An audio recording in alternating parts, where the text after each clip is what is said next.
Okay, start. Go there. Yep. So We're going to have Dimitri Kostyo talk to us about using biometric gadgets for express tests in the UX UI research. Okay. Do you hear me? I think yes. As we are speaking about some additional hardware automation in usability research, it should be noted that obviously measurements of some biometric parameters in usability are no way the new approach. There were extremely expensive devices, affordable by large companies and laboratories. And obviously, even if you were an employee of such large company, or if you were working in such laboratory, you were unable to use a large amount of such devices in parallel because, well, you had few of them and not tens.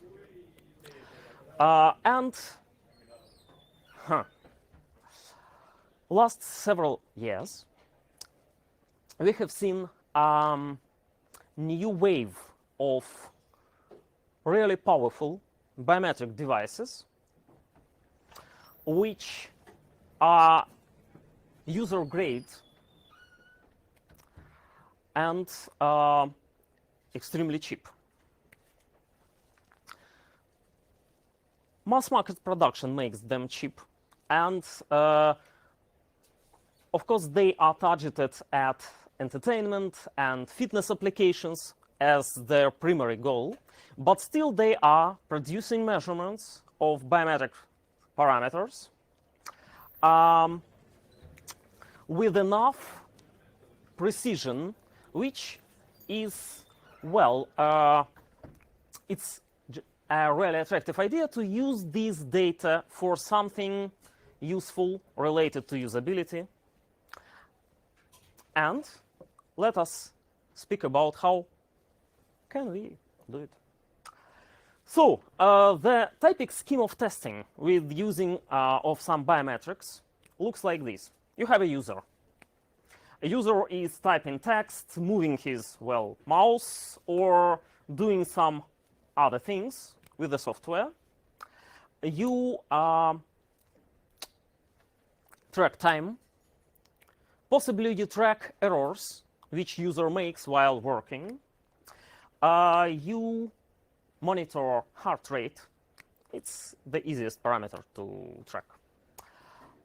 Also, you may track attention level with the consumer-grade encephalographer, or you can even use eye tracking technologies because computer games have reached this level of biometrics.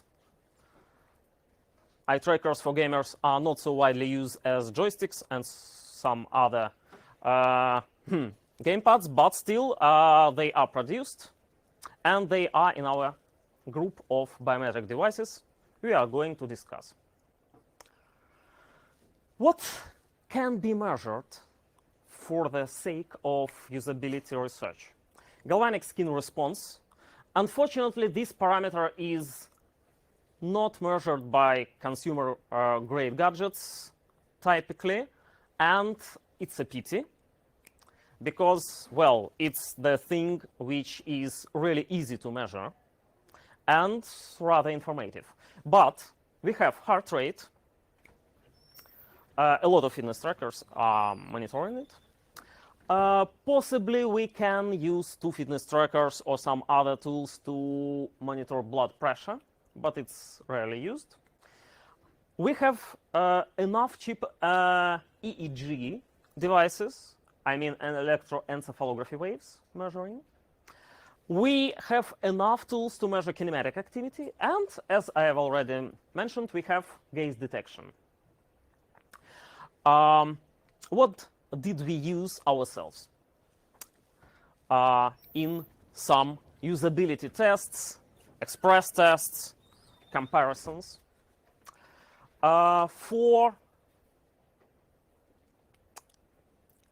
electroencephalography devices.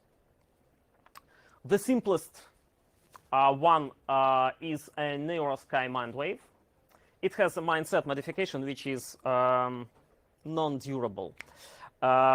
Just the construction was not very successful. You will break it rather soon.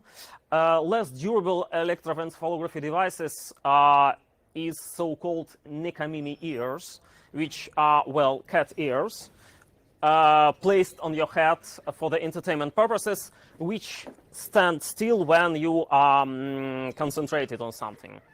They were really popular. They used the same technology of NeuroSky we are using for research.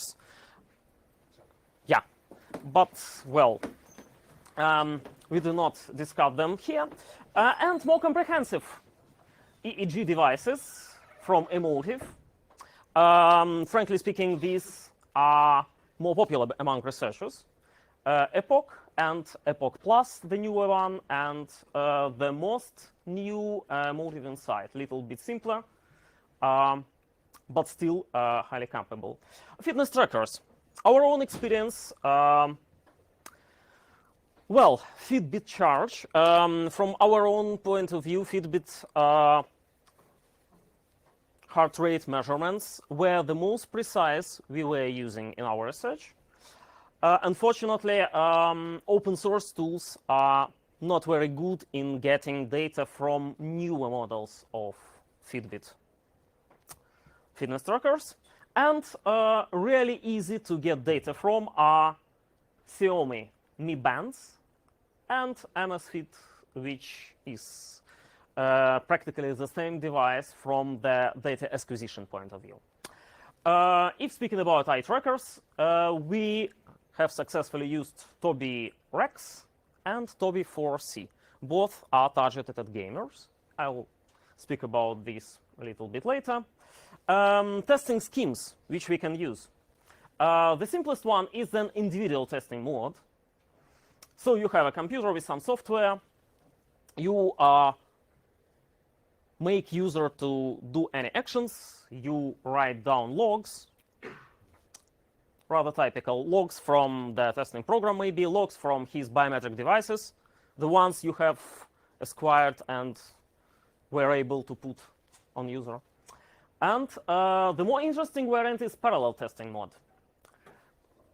You just run the same set of software and more or less same set of devices on several users at once.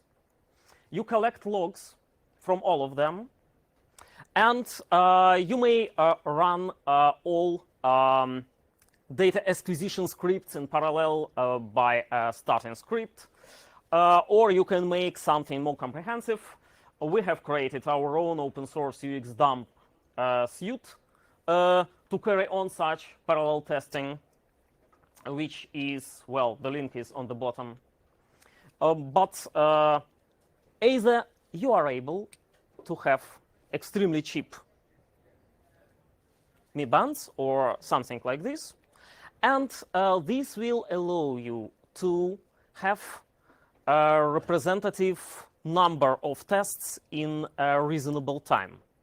The main problem of UX research is typically a small set of users you were tested. Well, obviously, more traditional ways like questionnaires and video recording and so on are really time-consuming. And if you are doing some biometric testing in parallel, you get a lot of data in a short period of time, which is really attractive, of course. Well, nothing to speak about the devices themselves, just how raw heart rate or raw EEG signal from some frequency band are looking.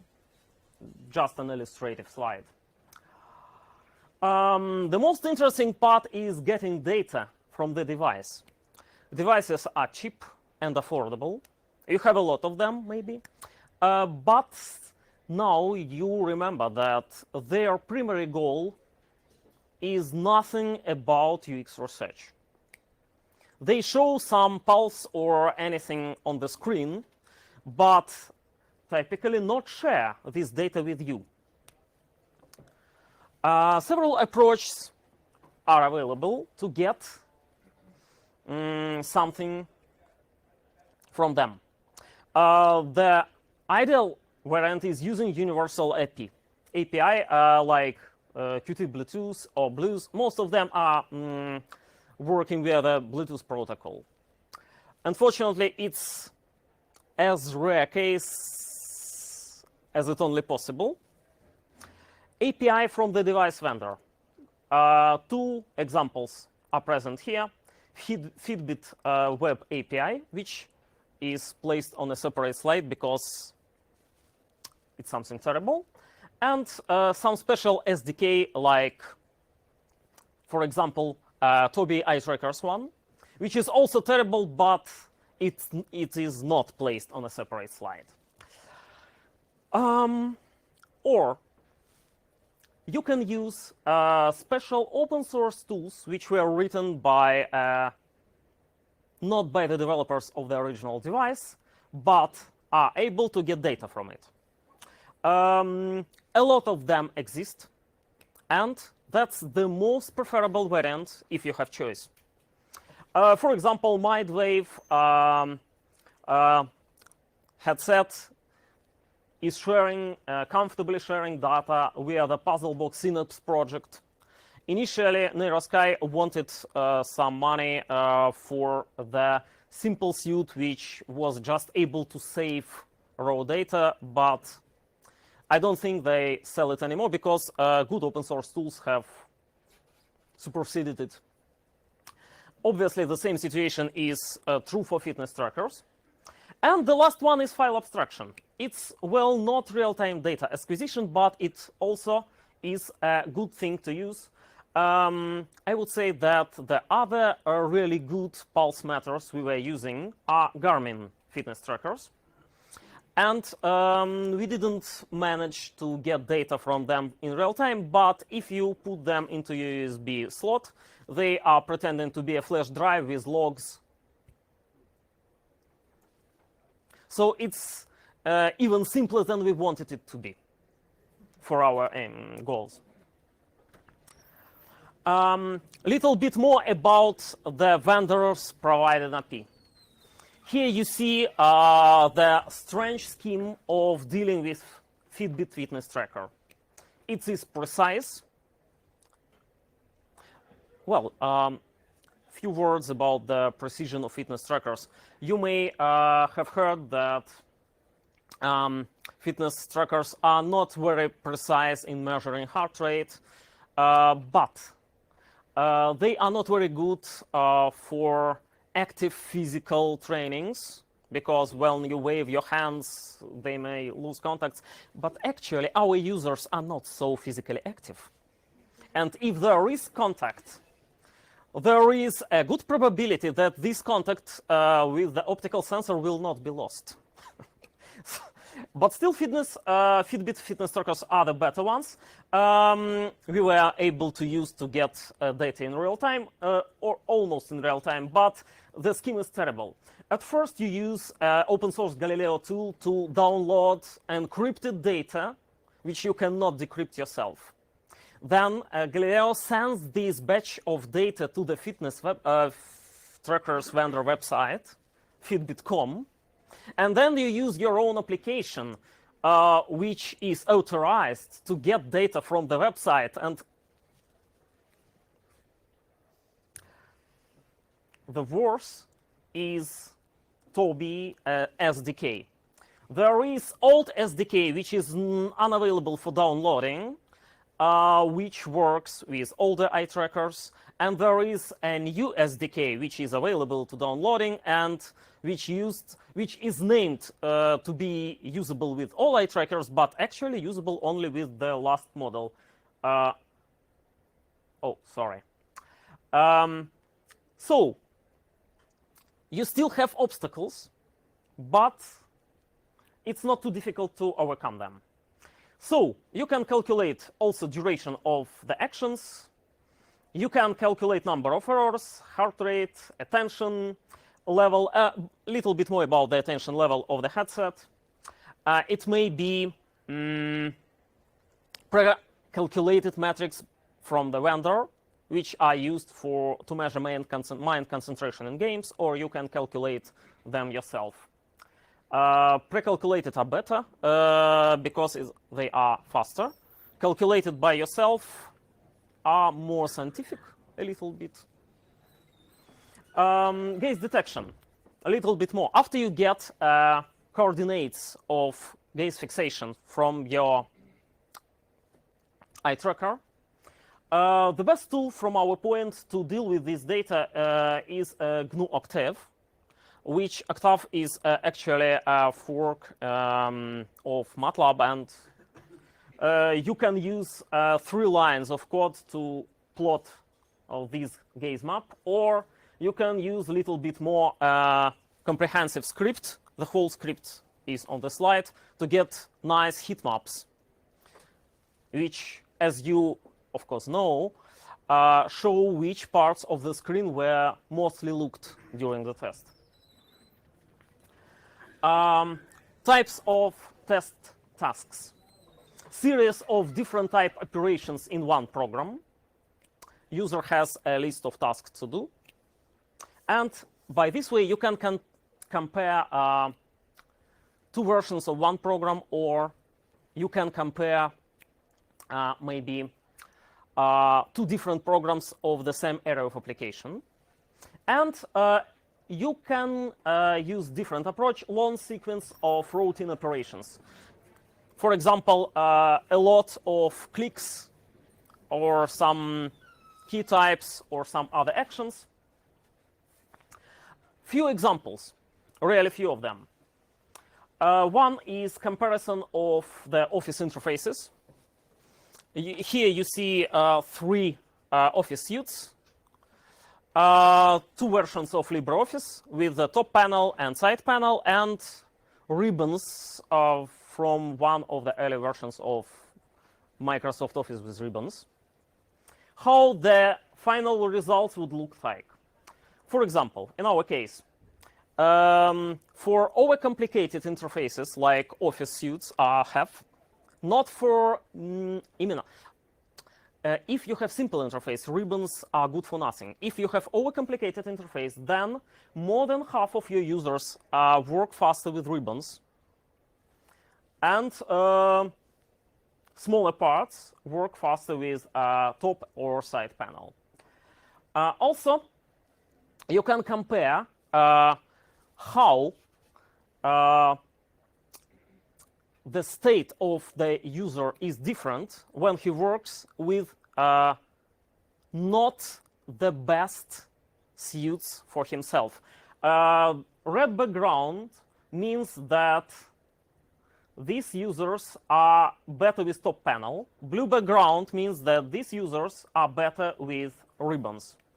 And you can see that physical load is higher, and mind concentration may be higher, and so on. And you can compare errors. The other example of the second approach, this is example of comparing on-screen keyboards with the hardware keyboard of some ASUS, small ASUS, typical ASUS laptop. You can see the same approach. First of all, you compare speed. You compare errors, and you can see if someone had higher errors rate, lower speed, but higher mind concentration, in this case, perhaps this person was hardly working with the less comfortable tool, and if the speed and mind concentration are high, it's okay. If the speed is low and the mind concentration is high, it's the worst case, for example. The last slide, I think. Is it okay? Well, so the conclusions are the following ones. Consumer-grade biometric turned out to be enough mature to produce us data usable in UX UI comparisons. Even some vendor-driven metrics are good if you compare several suits. Then something good is written here about biometric indicators that, well, they are good, I think. And obviously, we can use these to save our time. Well, I'll save our time. So thank you.